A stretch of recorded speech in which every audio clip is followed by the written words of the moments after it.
Hello everyone, welcome to Darpan education hub. और आज का हमारा topic what is CSS framework, why do we need a CSS framework and advantages of using CSS framework है, जिसमें हम ये भी चेक करेंगे कि जो भी 5 टॉप फ्रेमवर्क्स हैं जो कि वेबसाइट डेवलपमेंट के लिए यूज किया जाता है वो कौन कौन से हैं। तो आप इस वीडियो को एंड तक जरूर देखें, अच्छा लगे तो लाइक और शेयर करें एंड अगर आप मेरे चैनल पे न्यू हो तो सब्सक्राइब करना ना भूलें। तो आज सबसे पहले हम देखने वाले हैं व्हाट इज फ्रेमवर्क। ये जो सीएसएस के फ्रेमवर्क्स हैं ये क्या है। उसके बाद हम देखेंगे कि फ्रेमवर्क को यूज करने की क्या जरूरत है, हम क्यों यूज करें फ्रेमवर्क, सीएसएस फ्रेमवर्क का यूजेस क्या है।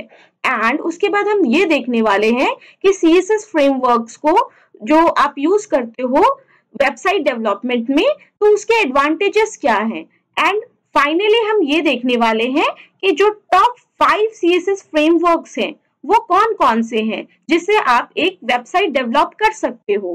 तो सबसे पहले है व्हाट इज सीएसएस फ्रेमवर्क। तो सीएसएस फ्रेमवर्क एक क्या है, ये एक लाइब्रेरी है जो कि आपको बहुत ही इजीली स्टैंडर्ड कॉम्प्लिएंट वेबसाइट्स को जो आपके हैं उसमें वेबसाइट्स को डिजाइन करने में हेल्प करता है। और वहां पे आप यूज करते हो सीएसएस लैंग्वेज को, जो कि सीएसएस जो है आपको हेल्प करता है कि आप उसमें सीएसएस फ्रेमवर्क्स को यूज करके एक अच्छा सा वेबसाइट बना सके।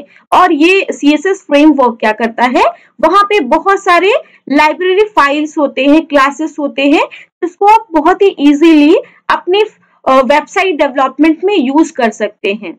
CSS frameworks is a tool. वो क्या है, वो एक टूल है जो कि यूआई डेवलपर्स को क्या करता है, उसको काम करने में बहुत ही हेल्प करता है। अगर मान लीजिए कोई यूआई डेवलपर मतलब यूजर इंटरफेस, तो ये जो यूजर इंटरफेस है जहां पे आप काम कर रहे हो तो ये क्या करता है, जो यूजर इंटरफेसेस हैं वहां पे आपको वेबसाइट जो है डेवलपमेंट में हेल्प करता है। जो भी प्रोग्रामर्स हैं, जो भी डेवलपर्स हैं, उनको हेल्प करता है कि वो अपने काम को बहुत ही इजीली कर सके। इसीलिए तो इसको कहा जाता है कि सीएसएस एक टूल है। सीएसएस फ्रेमवर्क जो है ये टूल है जिससे आप क्या करते हो, बहुत ही इजीली अपने वेबसाइट्स को डिजाइन कर सकते हो। और वहां पे क्या होता है, वहां पे बहुत सारा लाइब्रेरी होता है, लाइब्रेरी में बहुत सारे क्लासेस होते हैं, बहुत सारी कोडिंग की हुई होती है जिसको आप यूज करके बहुत ही इजीली अपना काम कर सकते हो। आप ऐसे बोल सकते हो कि ये एक बहुत ही सिंपलेस्ट फॉर्म है सीएसएस फ्रेमवर्क, जिसमें कलेक्शन ऑफ सीएसएस जो स्टाइल शीट्स है। आपने प्रीवियस क्लासेस में देखा है सीएसएस जो है, सीएसएस का है कास्केडिंग स्टाइल शीट। तो इसमें बहुत सारा कोडिंग होता है और इससे आप क्या करते हो, अपने वेबसाइट्स में एडिशनल फीचर्स ऐड ऑन करते हो, रिस्पॉन्सिव वेब पेज डिजाइन करते हो। तो बहुत सारी फीचर्स होते हैं सीएसएस के। तो सीएसएस जो है उसके बहुत सारे कलेक्शन ऑफ स्टाइल शीट्स जो हैं वो कहाँ होते हैं, फ्रेमवर्क होते हैं, जो कि पहले से बने होते हैं, पहले से तैयार होते हैं। CSS framework is a collection of CSS style sheet that are prepared and ready to use। इसका मतलब ये है कि CSS framework is a collection of CSS style sheets, जहां पे पहले से तैयार किए हुए रेडीमेड जो है बहुत सारे होते हैं। तो वहां पे कोडिंग किए हुए तो बहुत सारे स्टाइल शीट्स होते हैं जिसको आप तुरंत यूज कर सकते हो जैसा आपको यूज करना है। They are tailored for use in common situations like setting up nav bars and are often expanded upon by other technologies such as SAS and JavaScript। देखिए ये जो CSS JavaScript है ये क्या करता है, ये आपको आपके अनुसार, आपके हिसाब से जैसा आप चाहते हो उस कॉमन सिचुएशंस में आपको यूज करने में मदद करता है, जिससे आप क्या करते हो, कोई भी एक नैव बार्स का सेटअप कर सकते हो, नेविगेशन बार्स जो है, और उसे कुछ टेक्नोलॉजीज के साथ उसको यूज कर सकते हो, जैसे कि आपका हो गया सास एंड जावास्क्रिप्ट। तो इन सब के साथ आप क्या कर सकते हो, सीएसएस फ्रेमवर्क्स को यूज कर सकते हो। और बेसिकली ये जो है ना, ये क्या होता है सीएसएस फ्रेमवर्क, ये एचटीएमएल के जैसे कोडिंग किए हुए रहते हैं ना। तो एचटीएमएल में बहुत सारे टैग्स होते हैं, तो यहाँ पे लाइब्रेरी में बहुत सारे क्लासेस होते हैं, स्ट्रक्चर्स होते हैं और आईडीज होते हैं। तो ये सब कुछ क्या कहाँ सेव होता है? तो ये CSS फ्रेमवर्क जो लाइब्रेरी है, जो टूल है, वहां पे सेव होता है। तो आप क्या करते हो, बस HTML का बेसिक फॉर्मेट टाइप करते हो एंड फिर आप उसमें CSS के फ्रेमवर्क्स को यूज करते हो। इसको कैसे यूज करना है, ये क्या होता है, इसका आउटपुट क्या आता है, ये कैसा दिखता है, ये हम लोग नेक्स्ट वीडियो में करेंगे। लेकिन आज हमें ये जानना है कि व्हाट इज CSS फ्रेमवर्क। तो ये आपने जाना कि CSS फ्रेमवर्क क्या है। इसके बाद आपको ये भी जानना चाहिए कि क्यों आप यूज करते हो CSS फ्रेमवर्क को वेबसाइट डेवलपमेंट में, आखिर क्यों हम यूज करें। तो CSS फ्रेमवर्क जो है उसको डिजाइन किया जाता है टिपिकल सिनेरियोज में, जैसे कि मान लीजिए आपको नेविगेशन बार बनाने हैं, आपको फूटर्स लेने हैं, आपको स्लाइडर्स लेने हैं, आपको हमबर्गर्स लेने हैं मेनू, और 3 कॉलम लेआउट है। तो इस तरह के जो फीचर्स होते हैं ना, वो आप इजीली CSS फ्रेमवर्क में ले सकते हो। एंड CSS फ्रेमवर्क जो है वो आपको हेल्प करता है, it also enable expanding of JavaScript. और आप क्या कर सकते हो, CSS फ्रेमवर्क के साथ जावास्क्रिप्ट, सास और बहुत सारे अदर टेक्नोलॉजीज होते हैं, उनको आप यूज कर सकते हो। एक्चुअली CSS फ्रेमवर्क को ऐसे आप सिर्फ यूज नहीं करते हो, आप इसके साथ HTML, आप इसके साथ CSS और जावास्क्रिप्ट ये सब कुछ यूज करते हो। लेकिन उसके साथ ही साथ आप क्या करते हो, आप जावास्क्रिप्ट को भी यूज कर सकते हो और सास को भी यूज कर सकते हो, जो कि कुछ टेक्नोलॉजीज हैं। इसके बाद क्या है कि मान लीजिए कि कोई भी एक डिजाइनर है जो वेबसाइट डिजाइन करता है, उसके पास बहुत ही टाइम की कमी है, और टाइम की कमी की वजह से क्या हो रहा है, वो बहुत ही ज्यादा स्ट्रेस्ड हो जा रहा है। तो टाइम स्ट्रेस्ड जो डिजाइनर्स हैं जिनको टाइम की कमी है, तो वो क्या करते हैं ना, वो फ्रेमवर्क्स पे काम करते हैं, और फ्रेमवर्क्स के ऊपर काम करने से उनको हेल्प मिलता है कि वो वेबसाइट्स को सेटिंग कर सके यूजिंग दिस CSS फ्रेमवर्क्स। तो ये सिर्फ होम पेज नहीं, बल्कि CSS में बहुत सारी चीजों को करने में मदद करता है, जो कि CSS फ्रेमवर्क में आप करते हो। इसके साथ ही साथ आपको ये भी मालूम होना चाहिए कि CSS के एडवांटेजेस क्या हैं। तो एडवांटेजेस मतलब क्या क्या फायदा है जिससे आप क्या करते हो, CSS फ्रेमवर्क यूज करते हो। तो सबसे पहले आप फर्स्ट पॉइंट में देखो, यहाँ पे बोल रहा है कि CSS framework make it simple to create websites compatible with multiple browsers and browser versions. मतलब आप जो भी CSS फ्रेमवर्क यूज कर रहे हो उसमें बहुत ही इजीली सिंपली क्या कर सकते हो, क्रिएट कर सकते हो वेबसाइट्स को, जो कि कंपैटिबल होता है, मतलब वो सपोर्ट करता है। कहाँ सपोर्ट करता है, तो मल्टीपल ब्राउजर्स पे सपोर्ट करता है, या ब्राउजर्स के जो अलग अलग वर्जन्स हैं उस पे सपोर्ट करता है। तो सबसे पहले आपका क्या है कि फ्रेमवर्क्स आप अगर यूज करते हो CSS का, तो इससे वेबसाइट्स जो भी आप डेवलप करते हो, डिजाइन करते हो, वो कंपैटिबल होता है।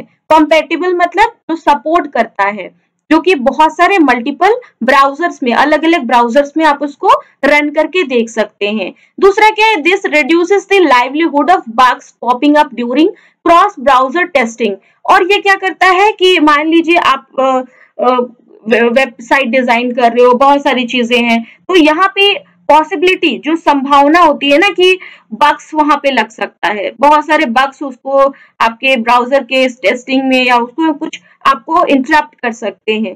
तो अगर आप CSS फ्रेमवर्क यूज करते हो तो ये रिड्यूस करता है कि जो संभावना है, जो लाइवलीहुड है, जो क्या बोलते हैं, जो पॉसिबिलिटी है, वो आप क्या करते हो, वो कम हो जाती है यहाँ पे, कि आपको कोई भी बग्स जो है वो पॉपअप नहीं कर पाएगा जब आप ब्राउजर में टेस्टिंग करते हो, या कोई भी क्रॉस टेस्टिंग करते हो ब्राउजर में।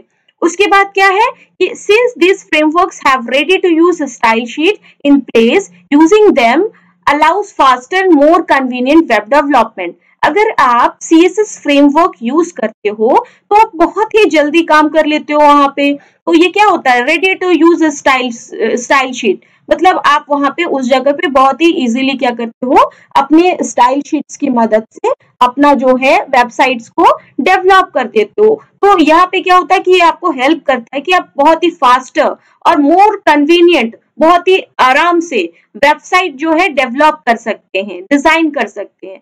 तो यहाँ पे और एक चीज और भी दिया हुआ है कि user don't have to dive deep into CSS code to accomplish required task. अब जो भी यूजर है उसको पूरी तरह से सीएसएस की कोडिंग को करना नहीं पड़ता, क्योंकि वहां पे सारी चीजें इनबिल्ट है और स्टाइल शीट में सब कुछ पहले से किया हुआ है। तो उसको अपने काम को पूरा करने के लिए जो है उसको इतनी मेहनत नहीं करनी पड़ती, वो डायरेक्टली सीएसएस फ्रेमवर्क की मदद से ये सारे काम कर लेता है। इसीलिए यहाँ पे लिखा है कि CSS code to accomplish required task. तो जो भी यूजर उनको डीपली कोडिंग नहीं करनी पड़ती सीएसएस की, क्योंकि वो सीएसएस फ्रेमवर्क यूज कर लेते हैं। इसके बाद आप जानते हो कि developers can quickly generate a user friendly and visually appealing UI that can be modified throughout a project without starting from scratch। देखिए, डेवलपर्स जो भी होते हैं वो बहुत ही इजीली CSS फ्रेमवर्क की मदद से कोई भी यूजर फ्रेंडली और विजुअली अपीलिंग UI, मतलब यूजर इंटरफेस जो आप देख सकते हो, जो आपको दिखाई देता है, आप क्या कर सकते हो, उसको बहुत ही इजीली वहां पे क्रिएट कर सकते हो, जनरेट कर सकते हो। एंड यही नहीं, आप वहां पे कुछ भी modification that can be modified, जो भी आप कर रहे हो यूजर डिफाइन, उसको आप मॉडिफाई भी कर सकते हो। एंड जो भी सपोज आप कोई प्रोजेक्ट बना रहे हो तो आपको बिल्कुल स्टार्टिंग से नहीं करना था, you don't have to start from the beginning, आपको स्टार्टिंग से नहीं करना पड़ता है।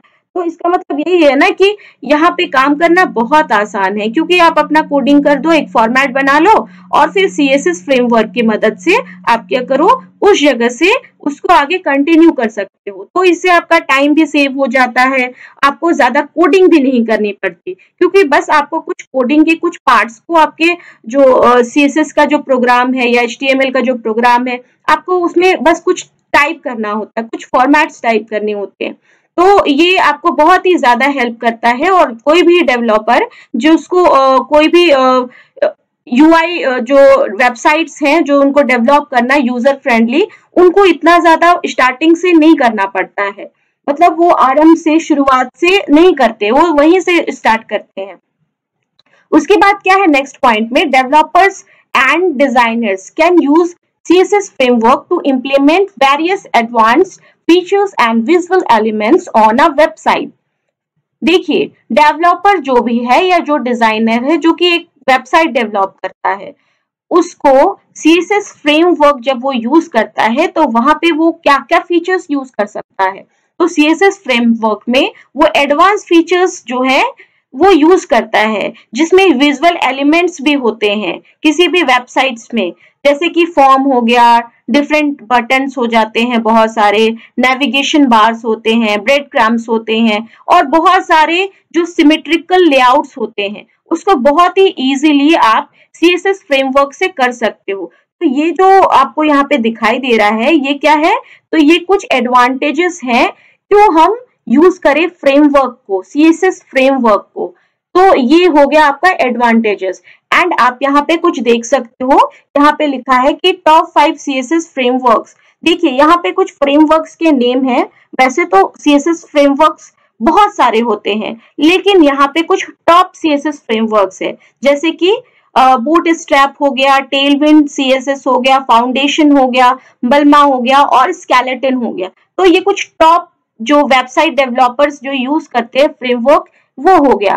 तो ये हो गया कि आपने आज जाना कि किस तरह से आप कोई फ्रेमवर्क पे काम करते हो, क्यों आप उसको यूज करोगे, क्या क्या फीचर्स है उसके, या CSS फ्रेमवर्क होता क्या है। तो CSS फ्रेमवर्क समझना बहुत जरूरी है, क्योंकि इसके बाद तो कोडिंग हो जाएगा। क्रिटिकल पोर्शंस बहुत इंपॉर्टेंट होते हैं, तभी आप आगे जाके एक अच्छी वेबसाइट को डिजाइन कर सकेंगे।